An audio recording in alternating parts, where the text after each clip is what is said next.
Dynasty fantasy football degenerates assemble. We are talking about my top 24 tier list based rankings of 2024 prospects. So, we've just had 2023 rookie drafts over the past couple months. We're approaching the 2023 season from both an NFL perspective, but also from a college football perspective. And in many other years, I've been, kind of learning on the fly about the new draft class. Not anymore. I have done a ton of research. I've broken down film breakdowns on our site, flockfantasy.com, and you can get those by checking that out, link in the description, of these 2024 prospects, and I'm here to tell you the God's honest truth about these prospects, if they're worth the hype, if some of these guys are overrated. All that stuff will be covered in today's video. We're going to go through my top 24 prospects for 2024 in tier-based ranking format. Now let's get into it.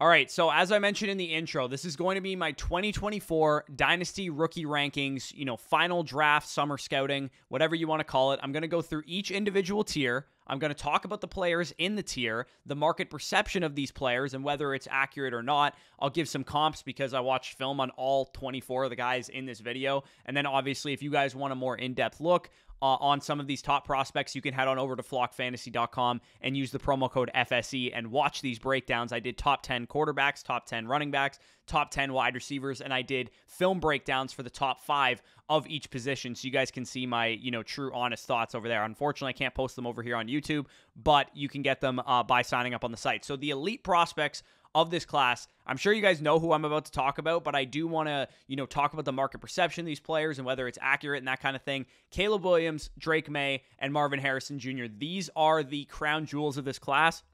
These are the early 2024 first hopefuls. When you trade for a first, you're hoping you get one of these guys. Caleb Williams, Drake May, and Marvin Harrison, I expect by this time next year to be top 20 picks, probably top 15 or top 12 picks in Dynasty startups because of their prospect profiles. And right now, according to Keep Trade Cut, a 2024 early first-round pick, which is the pick that you'd be getting for these players, is currently valued as a top 20 asset on Keep Trade Cut. Similarly valued to Anthony Richardson, Chris Olave, Breece Hall, just behind those guys, and then just ahead of Christian McCaffrey, Jonathan Taylor, Bryce Young, and Jahmyr Gibbs. So we're talking about extremely, extremely valuable commodities on the market already, even though they haven't even played their final college football season yet. Is that hasty? Are we, putting the cart before the horse? I'll break it down. We're going to start with Caleb Williams, who is the consensus 101 in this class, who is definitely going to probably stay the 101 regardless of what happens this college football season. When we look at strengths and weaknesses of all these players, I'm just going to kind of briefly go over them. Like I said, I've gone over them way more in depth on the site.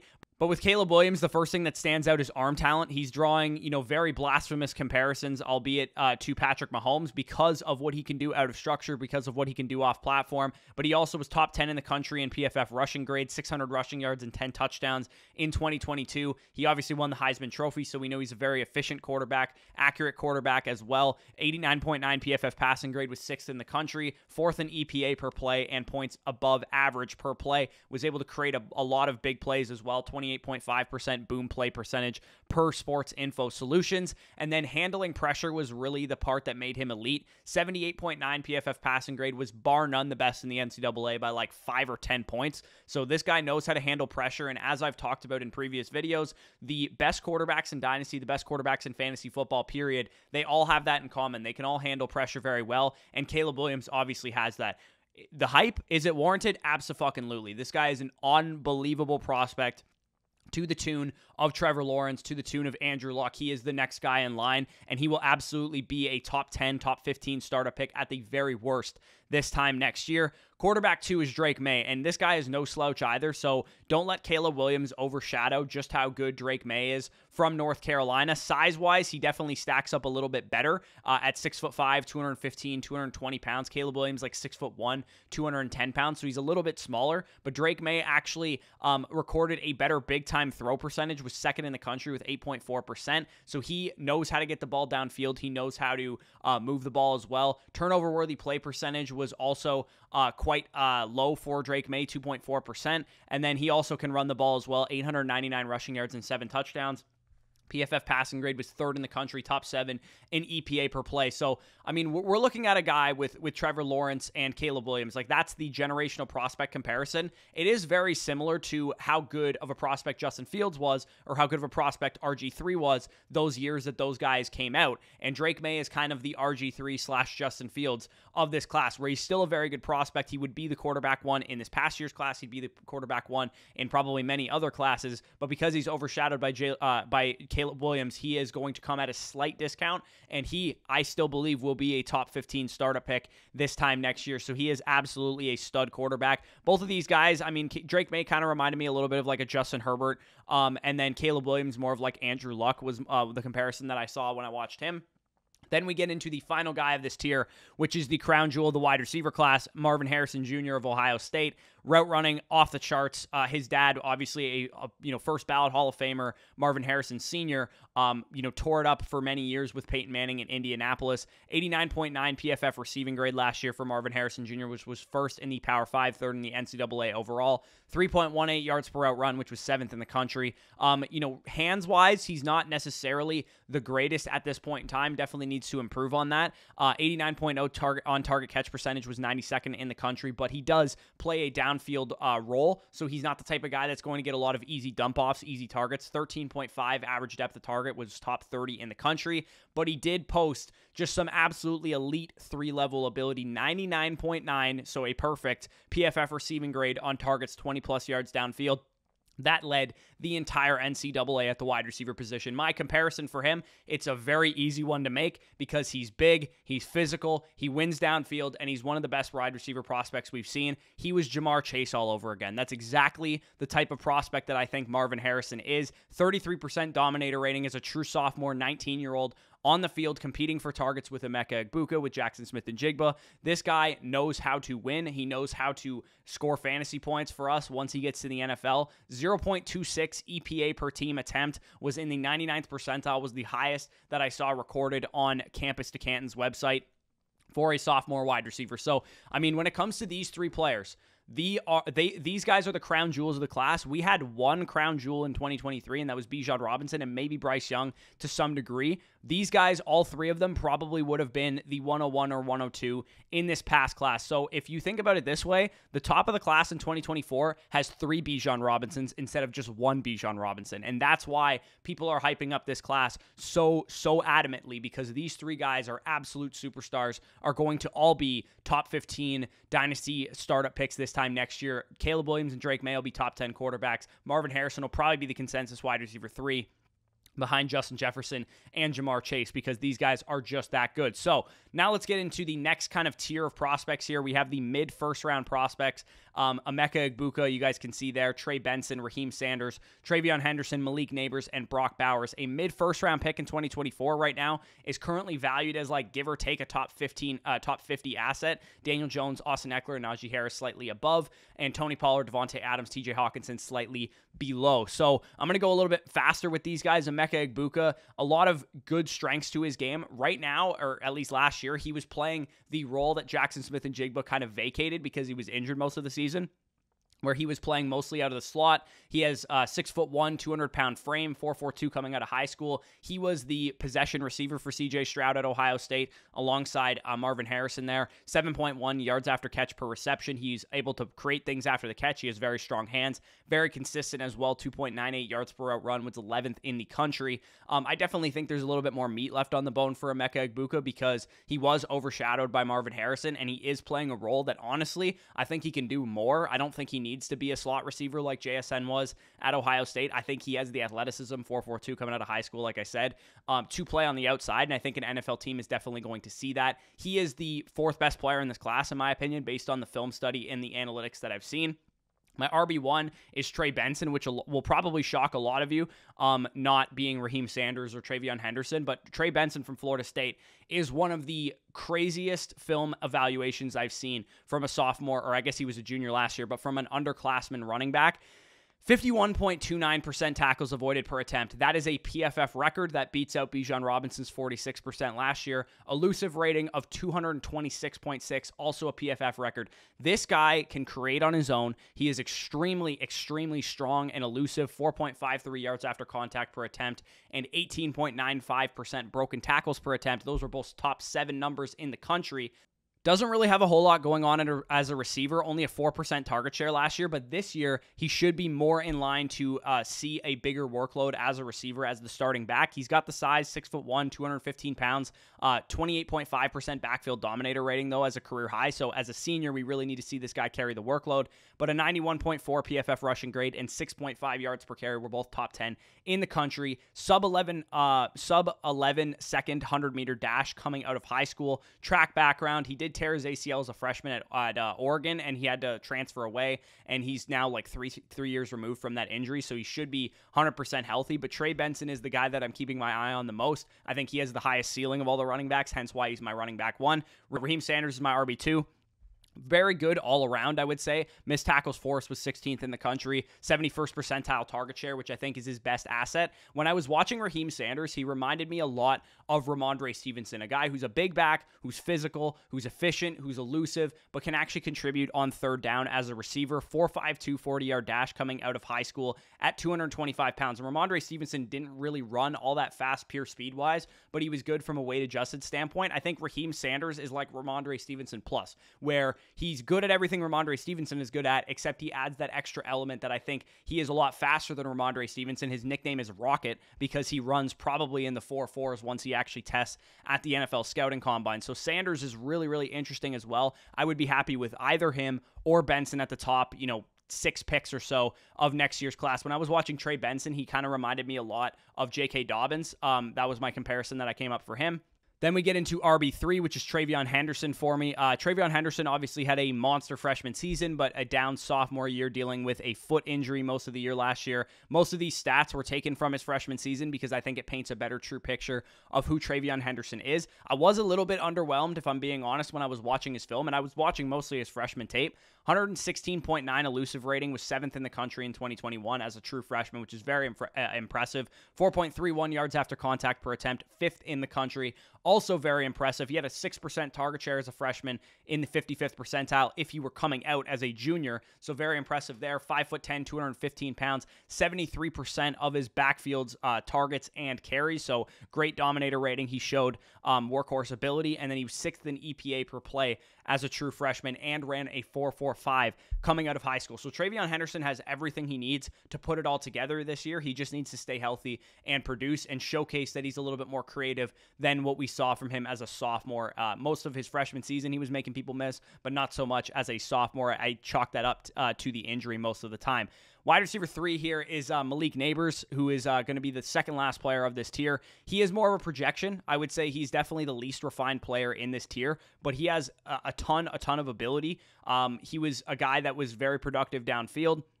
6'1", 188 pounds, ran fast, plays fast, and he's very explosive as well. 4.47 40-yard dash coming out of high school. He produced at the LSU offense that we all said Kayshon Boutte wasn't able to produce out of as a true sophomore 19-year-old, 21% target share alongside some NFL talent in Kayshon Boutte. He was top 24 in the country in EPA per target. Wouldn't shock me at all if Malik Neighbors is not in this range when it comes to actual rookie drafts, but I am kind of projecting forward here that he will have a big junior season, so definitely keep an eye on Malik Neighbors from LSU. And then finally closing out this tier is Brock Bowers, who I would say of this tier is probably the most pro-ready player, and it probably would end up being higher if I had to draft today because I know he's a great player.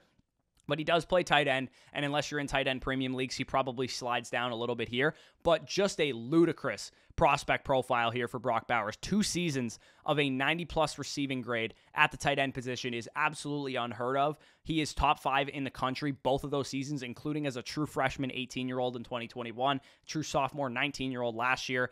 3.01 yards per route run. Again, that would be an elite number for a wide receiver. He did that twice. He was top 3 in the entire country at tight end for both 2021 and 2022. Very good hands as well. Only 6 drops in his career, over 150 targets under his belt, 93.2 on target catch percentage. Very good after the catch as well, 9.3 yards after catch per reception. As a true freshman, was 4th in the country that year. 26 missed tackles forced. He was top 6 in the country both seasons as well. And, I mean, I could go on and on about Brock Bowers. He's 6'3", he's 230 pounds. He is a little bit undersized for a tight end, but he has a good move tight end frame. 4.48 coming out of high school in the 40-yard dash. He's top 20 in the NCAA in pass blocking grade and run blocking grade. So even though he was a undersized tight end, he was actually a good blocker, and he actually improved quite a bit from his freshman to his sophomore season, which you love to see. And like I said, his production profile is probably the best since Kyle Pitts, if not maybe even better. True freshman dominance, 900 yards and 13 touchdowns as an 18-year-old in the SEC is fucking ridiculous for Brock Bowers. 20% freshman target share, 2 seasons of 900-plus yards, and 20 touchdowns he scored over the last 2 seasons. He is a stud prospect, probably too low in these rankings right now, but I am projecting a little bit forward with some of the wide receivers and running backs, and of course tight ends tend to slip a little bit. So as good as of a prospect as Brock Bowers is, he's probably more in the 105 to 108 range, not necessarily the 104 type of prospect, even though he's probably the 4th best prospect regardless of position in the class that I watch. So now let's get into the next tier of players here. We have the late first rounders, which is a pretty small tier of Xavier Worthy, Blake Corum, and Jatavian Sanders, wide receiver, running back, and tight end respectively. A late first rounder in 2024 is currently valued right now as a top 75 asset, give or take, just outside of like Jamison Williams, Michael Pittman, Kenny Pickett in superflex formats, just ahead of Chris Godwin, George Kittle, and Dalton Kincaid. So the one thing I will say about the early and mid first rounders so far is they are definitely living up to the hype. I do think those picks are going to be very valuable. The late first rounders is where it gets a little bit sketchier here, and the depth of this class could be a question mark. Similar, honestly, to what we saw this past year, because we thought 2023 class going into last college football season was going to have all this depth to it. It was going to have Zach Evans and Tank Bigsby and all these guys that ended up being fine prospects, but not really the type of prospects we thought. We thought Sean Tucker, Tank Bigsby, Zach Evans, and Keyshawn Boutte were going to be the depth of this class, and they ended up being, later round options rather than like the late first round guys with second round draft capital like we thought they were going to be. They really slipped and kind of underwhelmed. But I will say this group of late first round players has some real upside to it. They just need to not disappoint like those other guys did. So hopefully some of these guys don't disappoint the way that those guys did. My 110, I believe this is Xavier Worthy. Xavier Worthy from Texas, hook 'em horns. Very intriguing prospect profile, just like Brock Bowers. Absolutely dominated as a freshman, 38.8% dominator rating at 18 years old, which is like pretty much the highest recorded in Campus to Canton's database in the 100th percentile. 29% target share as a freshman, 30% target share as a sophomore at age 19 and age 20. Yards after catch per reception, top 8 in the country. 16.3 average depth of target. This guy's got jets. He ran a 4.29 coming out of high school. So he is a legitimate deep threat, a legitimate burner. The real problem with him is that he's 5'11", 164 pounds, listed on the Texas website right now. So he's a small dude. He's not the type of guy that's probably going to win at all 3 levels of the field, but he is a very, very good deep threat, and an NFL team's going to really love his speed. I mean, kind of an obvious comparison, I would say, but he kind of reminded me a lot of like Henry Ruggs, but productive, or like Marquise Brown coming out of Oklahoma. Those were the 2 guys that kind of stood out when I was watching Xavier Worthy. And then Blake Corum is another guy. He is my RB4 right now. Very, very productive as a junior at Michigan last year. He went back to school instead of coming out, but pretty much good at everything. He's 5'8", 205 pounds, which is a problem. Never really commanded a huge workload, and I don't expect that to continue, or I do expect that to continue this year because Donovan Edwards is still there. Only a 41% backfield dominator rating, but he actually has the PFF record for PFF rushing grade, and he is kind of the poster child for like jack of all trades, master of none, because he has great vision, he has great instincts, he's good at all the intangibles of playing running back, but he's not the most elusive guy in the world. He's not the most physical guy in the world, but he can do all that stuff. He's not the best receiving back in the world, but he can do that. He's kind of just like an overall solid running back. And those are the type of running backs that I usually like, that grade out very well for me, because I like well-rounded backs that have a chance to become 3-down guys.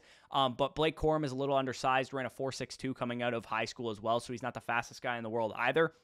But I will say an intriguing prospect nonetheless. And then my 112 right now, closing out the first round, is Jatavian Sanders, tight end from Texas. Again, hook 'em horns. Very solid sophomore season from him at 19 years old. He was a 5-star recruit coming out of high school. He was the best tight end recruit in the country, including Brock Bowers. He was the only 5-star tight end. He actually was classified as an athlete coming out. But either way, very intriguing prospect. He did have a 19% target share as a true sophomore last year. First-year starter, 600 yards and 5 touchdowns. So a very, very promising second season out of Jatavion Sanders as a big-time producer. Would probably vault him up in the eyes of the NFL as a first-round caliber tight end because he was top 20 in the country in a lot of good metrics, PFF receiving grade, yards per route run. Doesn't have the greatest hands in the world. He had 4 drops last year, which was 9th highest in the NCAA. After the catch, definitely needs some work there, but he did force 7 missed tackles after the catch, which was 22nd in the country. And he does need some refinement as a blocker, although he does have very good size, 6'4", 256 pounds. So Jatavion Sanders, a very, very intriguing prospect nonetheless. Now we get into like the second round area, and I'm going to really breeze through these. I'm not going to go super in depth on these prospects, just give you kind of an overview of what they do. In terms of an early second round pick, like guys that are going to be valued in this early second round range, right now you can get early second round 2024 picks for Sam Laporta, Sam Howell, Keenan Allen, James Cook, Mike Williams, Desmond Ridder, according to the open market. And I would say that instead of going after late firsts in 2024, obviously some people are going to be hesitant to give up their first round pick. I would rather go after early seconds because I think similar to this year, we're going to see a trend of like the 109 to the 206 being kind of all similar rather than, you know, in previous years, sometimes we've been able to get very good prospects at the end of the first round and not so good prospects at the early portion of the second round. I think this year will be very similar to 2021's class and this past year's class where the 109 to the 206 are probably going to be all very comparable prospects. So if you guys are looking to stack up on draft picks, go after early second rounders right now because they're going to be significantly cheaper than late first rounders. And the difference should be probably pretty negligible. You guys can see the prospects there. Braylon Allen, running back of Wisconsin. Rome Odunze, wide receiver of Washington. Will Shipley, running back from Clemson. KJ Jefferson, quarterback from Arkansas, Michael Penix Jr., quarterback from Washington, and Donovan Edwards, running back from Michigan. All of these prospects have their ups and downs, have their strengths, have their weaknesses. Braylon Allen is a big physical back, 6'2", 240 pounds, BMI off the charts, very good ball carrier, good vision, good instincts, good power. The only problem with him is that he doesn't have a great receiving profile, and also he ran a 4.8 40-yard dash coming out of high school. So he's a very young prospect. He could still get better, but he's not the most explosive guy in the world. He's big and lumbering, but he's kind of more like somebody like Brandon Jacobs than he is like Derrick Henry. Derrick Henry's a lot more explosive. Braylon Allen reminded me kind of like a Brandon Jacobs type of running back. Rome Odunze from Washington, he's kind of like the Blake Corum of wide receivers. He does everything well. He's good downfield. He's good after the catch, good short, good intermediate, 22.3% target share as a junior last year. Could have came out actually if he wanted to. Breakout age of 19.3 as well, which is in the 84th percentile. Rome Odunze is going to be your solid, back end first, early second round wide receiver prospect that we seem to have so many of every single year, kind of like Josh Downsy from that perspective, where I knew Josh Downs going into last year's class would probably be like an early second round pick, and that's kind of where he remained for me, although he did slide to round 3. Rome Odunze is a pretty solid prospect nonetheless. Will Shipley, running back from Clemson, he kind of reminded me a little bit of Devon Achane, except bigger because he's 5'11", 205 pounds instead of like 188 pounds, but he's like a track athlete. He ran a 4.42 coming out of high school. I wouldn't doubt he runs in the 4.3s probably with some training. He's very linear though, kind of reminded me of Zach Evans from that perspective. 9.6% sophomore target share though is very, very encouraging. So he's a good receiver. He's fast. He's physical, just not the most elusive guy in the world, and he's also not the biggest guy in the world. He's definitely still somebody I like. He kind of just needs to improve his efficiency marks this year, improve his footwork, and improve his elusiveness, and he could definitely be an interesting prospect. Then we get into the 2-pack of quarterbacks here. Behind Caleb Williams and Drake May, there's like 7 or 8 quarterbacks that could all emerge as first-round guys. KJ Jefferson and Michael Penix Jr. are the 2 that I am hitching my wagon to because, number one, KJ Jefferson has the tools. He looks like Jalen Hurts caliber prospect, the Justin Fields caliber prospect physically, because you see his arm talent, you see how well he can run the ball, you see how efficient he actually was throwing last year. He was 13th in the country in PFF passing grade, 15th in the country in rush grade, 800 rushing yards and 9 touchdowns. He has the tools we look for in fantasy quarterbacks. The only problem is he's not necessarily the most accurate guy in the world, at least right now. But As I talked about with Caleb Williams, he was very good under pressure, third in the country with a 73.5 PFF passing grade. And as I talked about, all of the best fantasy quarterbacks had that in common in college. Even the bad passers, Lamar Jackson, Jalen Hurts, those guys weren't good passers in college. They were still good under pressure, and KJ Jefferson has that. He is my quarterback 3 right now, and he could really, really make this class a lot better if he ascends to a first-round quarterback, because then he would probably vault himself all the way up to like the 105, 106, 107 area of these rankings. Michael Penix Jr. of Washington is the guy that the NFL is higher on. So he's kind of like the Will Levis, the Hendon Hooker of this class, where he's accurate, he's got a decent arm, he's pretty mobile, but he didn't really showcase it.